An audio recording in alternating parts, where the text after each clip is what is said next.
Bom, identificou o problema, tudo bonitinho, reproduziu, foi lá nas ferramentas do Windows, verificou o que está acontecendo. O próximo passo, antes de fazer conserto, né? Antes de desmontar, é você imaginar ou estabelecer uma teoria de causas prováveis. Tá? Olhando para o que está acontecendo, você pode imaginar algumas coisas, tá bom? Eu digo imaginar. Nesse momento aqui, você não vai desmontar nada. Você vai, depois de observar, na sua cabeça, numa folha de papel, num documento eletrônico, o que você quiser. Você vai fazer indicações do que pode estar acontecendo. Tá? Ah, eu acho que é uma tecla, eu acho que é o ventilador que não está funcionando. Ok. Imagine uma lista de coisas que possam estar ocasionando aquele problema. Tá? Este é o segundo passo. Ainda não colocamos a mão na massa. O terceiro passo, aí sim, você vai testar a teoria para determinar se aquela causa é viável ou não. Tá? Óbvio, muitas vezes esse teste já soluciona o problema. Tá bom? Então você a máquina não liga, você abriu o equipamento, olhou e o conector lá da fonte de alimentação para a placa-mãe está solto. Ah, legal. Para você poder verificar se a sua teoria está correta, você vai ter que encaixar o conector. Encaixou o conector, resolveu o problema. Tá? Então, muitas vezes, a solução do problema acontece no momento do teste. Mas também pode ser que não. Tá? Por exemplo, uma máquina que está desligando, está superaquecendo. E aí você, né, na sua cabeça, você imaginou, bom, pode ser uma falha no ventilador. Tá bom? Aí você vai abrir a máquina e vai olhar, ó, o ventilador está solto, está girando e tal. Então aí você está fazendo testes para verificar se a sua teoria está correta. Como eu disse, pode ser que você consiga resolver o problema aqui. Aqui agora você resolveu o problema, tá? Não resolveu o problema de imediato, mas você identificou ali uma causa. Por exemplo, um módulo de memória RAM está queimado. Você vai ter que substituir. Não é fácil fazer esse tipo de ação, né? Você vai precisar de um plano. Bom, para substituir o módulo de memória, o que eu tenho que fazer? Primeiro, você vai ter que informar o dono da máquina que para resolver o problema ele tem que trocar o módulo de memória que custa X reais, tá? Mais o seu trabalho, etc, etc. Na sequência que isso foi aprovado, aí você vai imaginar o que você vai fazer. Bom, vou na loja, tal, né, vou pegar o ônibus, vou gastar tanto para ir até lá, tanto tempo, tanto em recursos financeiros. Vou lá, compro, volto e aí eu faço o reparo. Então, plano de ação é a estratégia, é a logística que você vai fazer para resolver aquele problema. E pode ser também que para resolver para fazer esse plano de ação, que você precise de mais informações, tá? Você precise conversar com outras pessoas, você precise baixar o manual do computador, né, pesquisar na internet, porque muitas vezes não é só trocar uma peça pela outra, né? Você vai precisar fazer uma nova configuração, você vai precisar transferir os programas. Então, no plano de ação tem toda essa estratégia descrita do que você deve fazer. Tá? Muitas vezes, né, essa etapa 4, ela se mistura com a 3, principalmente quando você já tiver prática. Né? Ah, esse defeito aqui eu já vi outras vezes, é tal coisa. E para tal coisa eu tenho que comprar a peça. Então aí é um plano de ação que já está atrelado ao seu próprio diagnóstico.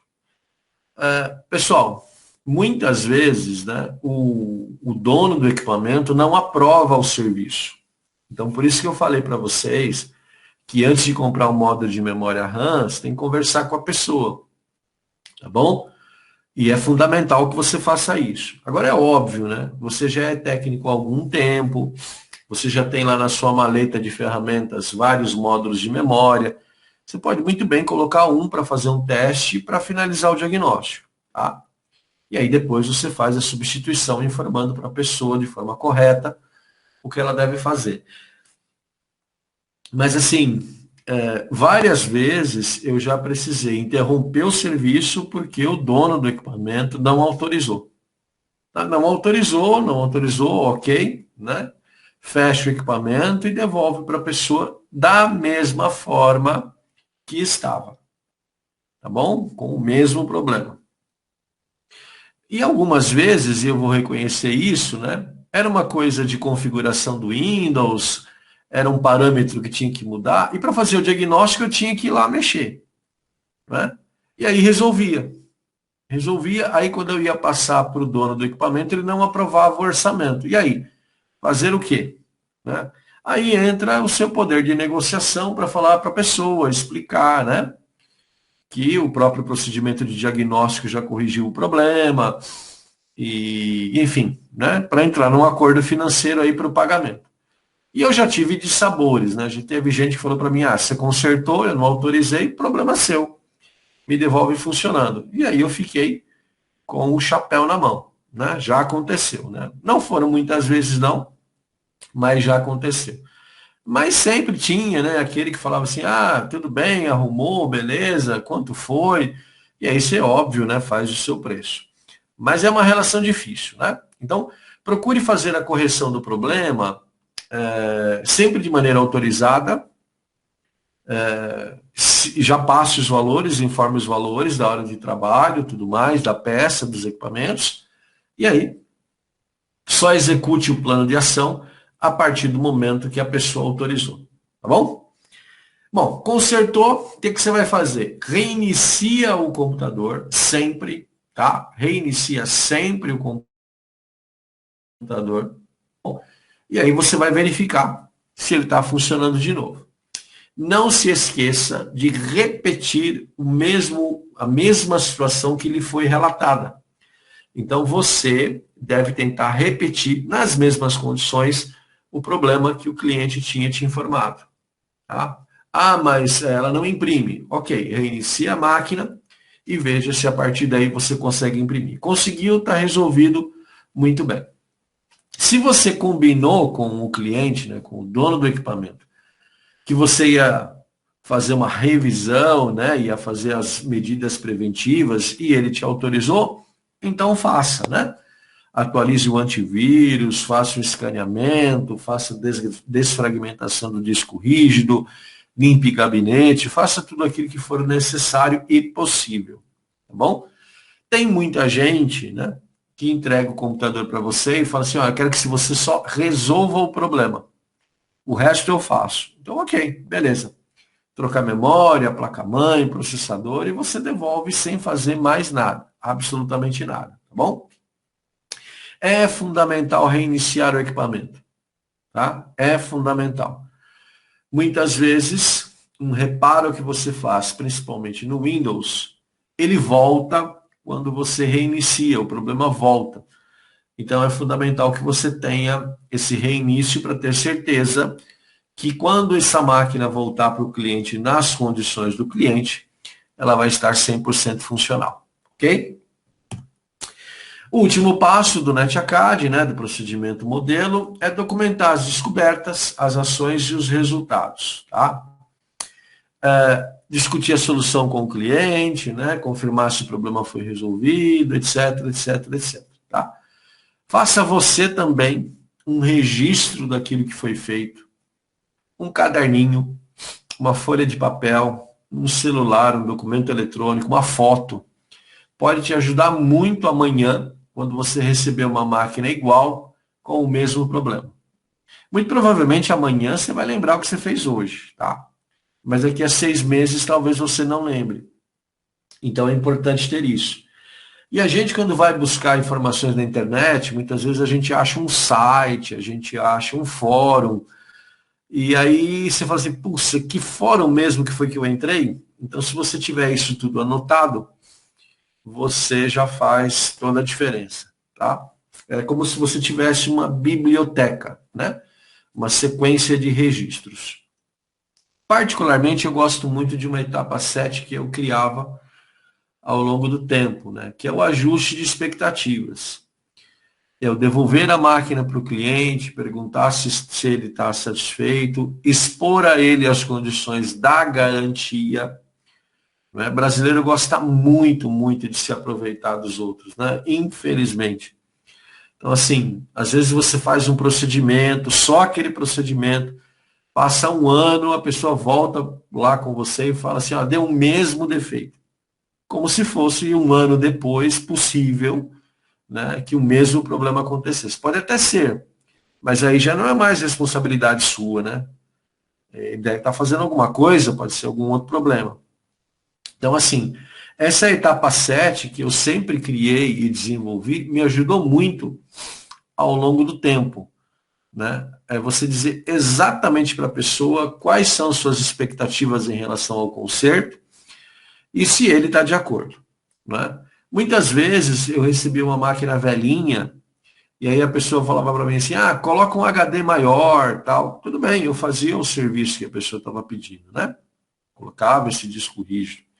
Mas quando eu ia devolver essa máquina, eu tinha que fazer um ajuste com essa pessoa. Por quê? Óbvio, eu resolvi o problema dele, era o que ele queria.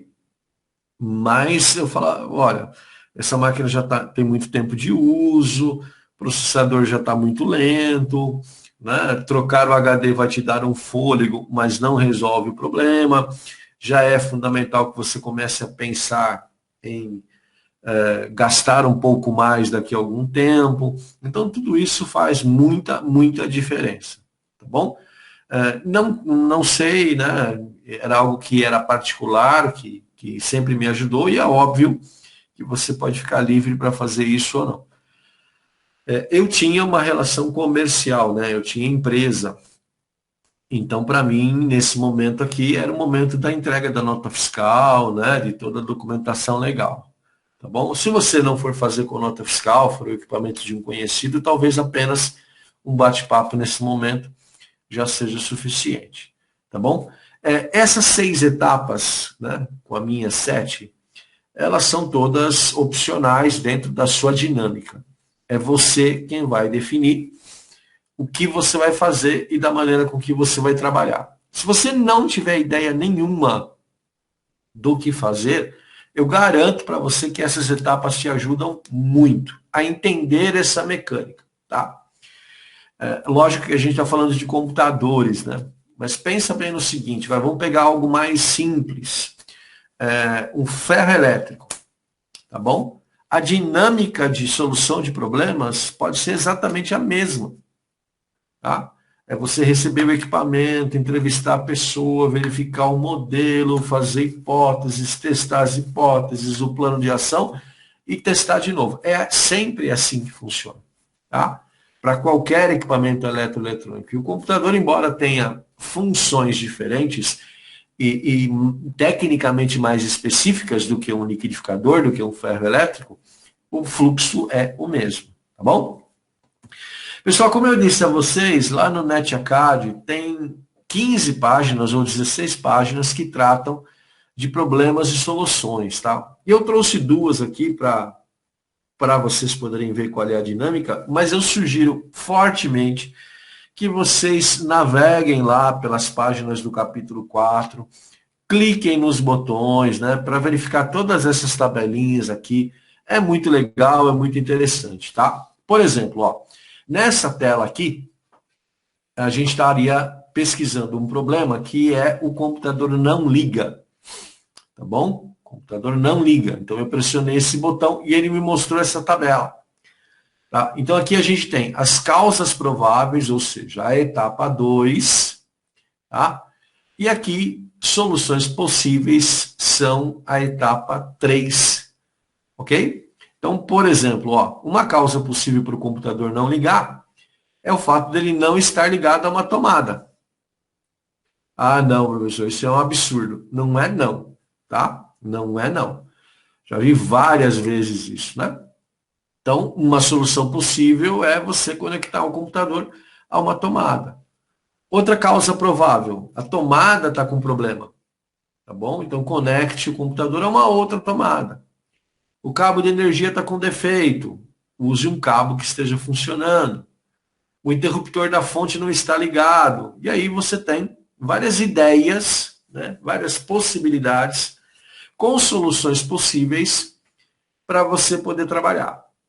Tá? É muito legal. Se você clicar aqui em o computador reinicia, vai ter uma outra tabelinha com uma lista de coisas também para você testar e verificar. Tá? E aí tem lá, computador não liga, não dá vídeo, problema de periférico, teste de memória RAM, muita coisa legal, tá bom? Aqui eu peguei um outro problema, né? Que era aquele botãozinho lá, o computador reinicia, desliga inesperadamente, ou a fumaça, o odor de eletrônicos queimando, né? Isso aqui é muito característico, tá? A causa provável é a fonte de alimentação, tá bom? E a solução possível é substituir a fonte. Aí aqui a gente cai naquela etapa 4, né? Qual é o plano de ação? Primeiro, informar o cliente que você vai comprar uma fonte nova que custa X, mais a sua mão de obra que custa Y. O valor total do serviço é X mais Y, tá bom? Então aí é o momento de você fazer todo esse ajuste, tá? Que é o plano de ação. Então, nessas telinhas, gente, tem muita informação bacana. Se você já conhece, já faz manutenção legal, talvez seja só uma revisão para os seus conceitos, mas se você nunca fez, aí está o seu ponto de partida, tá? Aqui eu peguei um outro problema, tá bom? Muito comum, né? Que é este aqui que eu marquei, ó. O computador não reconhece a memória RAM que você colocou, tá bom? O cliente chegou para você e falou assim, olha, coloca mais memória RAM no meu computador aí, ele está muito lento e tal. E aí você adicionou e ele não funcionou. E aí aqui você tem causas prováveis e soluções possíveis, tá? A nova RAM está com defeito, substitua. O tipo de RAM é incorreto, né? Então você deve verificar o modelo, velocidade, tudo direitinho. E a solução é instalar o tipo correto. A RAM adicionada não é do mesmo tipo da RAM já instalada. Isso é um problema característico, bem comum, né? Instale o tipo correto. A nova RAM está solta no conector de memória, no slot de memória, né? Então, prenda a RAM no slot de memória. Então, são dicas para a gente, né? São ideias para a gente de coisas que nós podemos testar, de coisas que nós podemos experimentar, né? Para poder achar o problema desses equipamentos, tá bom? Então, use e abuse dessas telas. Eu tenho muitos alunos que já passaram pelo NetAcad, né, que dá um print de tela, como eu fiz aqui, né, salva como imagem, e aí tem lá no celular para uma consulta rápida, né? É tudo muito tranquilo quando a gente sabe aonde está a informação, tá bom? Se você já se divertiu consertando computadores, ou se você já surtou, né, consertando computadores, talvez você já conheça muitas dessas telas. Mas se você é novo, nova, talvez isso seja muito bom para você como um parâmetro. Juntando, né, o processo de solução de problemas com essas telinhas, você tem uma grande chance de acertar o problema de cara ou se aproximar muito dele. Tá? É uma experiência pessoal que eu recomendo que você siga. E, pessoal, faça aquele caderninho que eu comentei com vocês, tá? Faça anotações, faça fotos, faça filminhos, né? Tudo nessa hora ajuda, tá bom? Você pode falar assim, mas nunca mais eu vou ver esse computador na minha frente, né? Você não sabe o dia de amanhã, de repente aparece, e aí você não tem aquelas informações, né? A internet nos ajuda, mas nem sempre nos ajuda da forma como a gente gostaria. Então, já ter essas informações prontas, elas podem nos auxiliar bastante, tá? Eu recomendo, por favor, que vocês vejam, leiam, né, toda essa parte de problemas e soluções do capítulo 4 da plataforma NetAcad. Bom, eu vou